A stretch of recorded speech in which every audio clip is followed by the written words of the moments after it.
Hello, hi, welcome to my channel. My name is Juliet and today I'm going to be cooking yam porridge or pottage, whichever way you like to call it.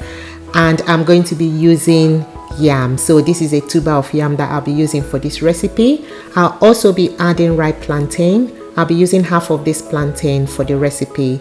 I'll be listing all the ingredients in the description box. So I'm going to go ahead to blend the peppers and the onions. I've already de-seeded the peppers and I'm going to blend this into a smooth paste. And I'll be adding tomato puree and chicken stock powder and salt. So I'm going to mix all this together and make this sauce to be liquidy. So I'll be adding more water to make it liquidy because I'll be using this sauce to cook the yam. So after adding the water, I'm going to put it on the heat to cook for 10 minutes just to remove the sharpness of the puree tomato before I start cooking the yam in it.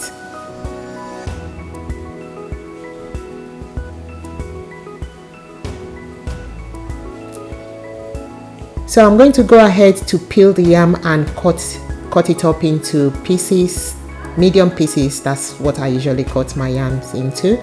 So yam is a root vegetable just like potatoes, but it comes in tubers and it has more starch, so it's starchier than your normal potatoes. So I usually cut my yams into medium sizes like this, but you can cut it up into any size you prefer. But it's very important that you don't cut it up into large sizes because it will take longer to cook.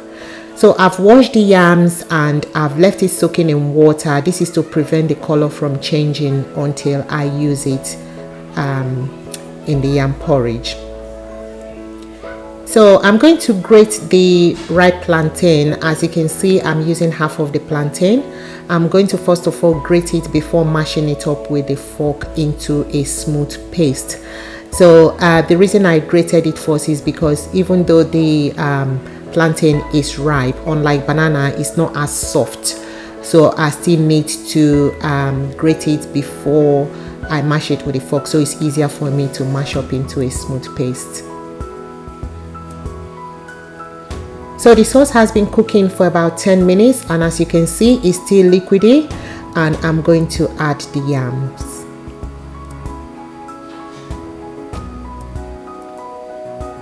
So I'm going to allow this to come to a boil, and then I'll be adding the ginger and garlic paste and also the shrimp powder.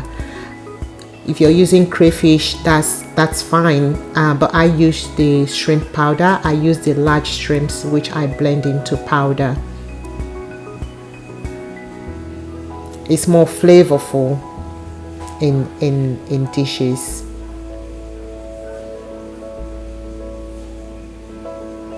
So I'm going to cover this and leave it to continue cooking until the yam is thoroughly cooked, until it is softened. So the yams have been cooking for a while now, and you can tell that you can tell if your yam is cooked when you pierce it with a fork and it goes through easily.